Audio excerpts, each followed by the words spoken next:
چند چیزیں تھی جو میں نے بتلایا. ایک تو حاجی صاحب رحمۃ اللہ علیہ نے کہا کہ بھئی سارے یورپ میں یہ بتا کر آؤ کہ درود شریف جتنا ہم پڑھتے رہیں گے اللہ کی رحمت متوجہ رہے گی. ایک دفعہ درود پڑھیں تو اللہ کی 10 رحمت. ایک چھوٹا سا درود شریف ہے, صلی اللہ علی سیدنا محمد وآلہ وسلم, صلی اللہ علی سیدنا محمد وآلہ وسلم. اگر دن میں کوئی 500 دفعہ پڑھ لے تو دنیا اور آخرت میں کسی کا محتاج نہیں ہوگا 24 گھنٹے میں. یہ ضروری نہیں ہے کہ ایک مجلس میں پڑھ. 5 نمازیں ہیں, ہر نماز کے لیے آتے آتے 50 دفعہ پڑھے, نماز کے سے جاتے جاتے 50 دفعہ پڑھ, 100 دفعہ ہو جائے. صلی اللہ علی سیدنا محمد وآلہ وسلم. علی ایک دفعہ شروع میں, 2 دفعہ نہیں ہے. صلی اللہ علی سیدنا محمد وآلہ وسلم 500 دفعہ پڑھے, نہ دنیا میں کسی کا محتاج نہ آخرت میں کسی کا محتاج. اور وہ جو جوان تھا جس کو حاجی صاحب نے دعا بتلائی تھی وہ تھی لا تدرک الابصار وہو یدرک الابصار وہو اللطیف الخبیر. کہا تھا یہ آیت ہے قرآن کی کہ یہ آیت پڑھتے ہوئے چلتا جا, ہر جگہ تیرے لیے راستہ کھلتے چلے جائے. لا تدرک الابصار وہو یدرک الابصار وہو اللطیف الخبیر.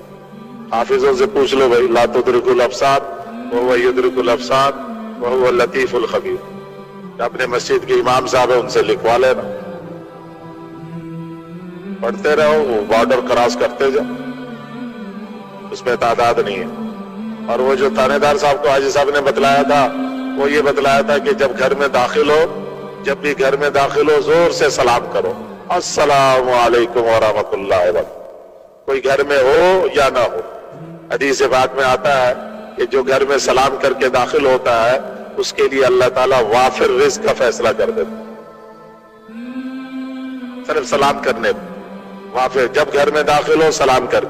حضور نے فرمایا اگر گھر میں کوئی نہ ہو تو بھی سلام کرو, تمہارا یہ سلام فرشتے مجھے پہنچاتے ہیں اگر گھر میں کوئی نہ ہو. حاجی صاحب نے اسے کہا کہ صرف گھر میں جب داخل ہو سلام کرو اور پھر کوئی سا بھی درود شریف پڑھ لو, صلی اللہ علیہ وسلم. یہ بھی درود ہے, چھوٹا درود. اور پھر ایک دفعہ بسم اللہ الرحمن الرحیم پڑھ لو, اور پھر ایک مرتبہ قل هو اللہ احد اللہ الصمد لم یلد ولم یولد ولم یکن لہ کفوا احد. بس سلام, درود شریف, بسم اللہ, سورہ اخلاص. تو مشکل چیز تو نہیں ہے. پیسے لگیں گے, اس پہ خرچہ ہوگا. جب گھر میں داخل ہو فرمایا یہ عمل کر کے اندر داخل ہو.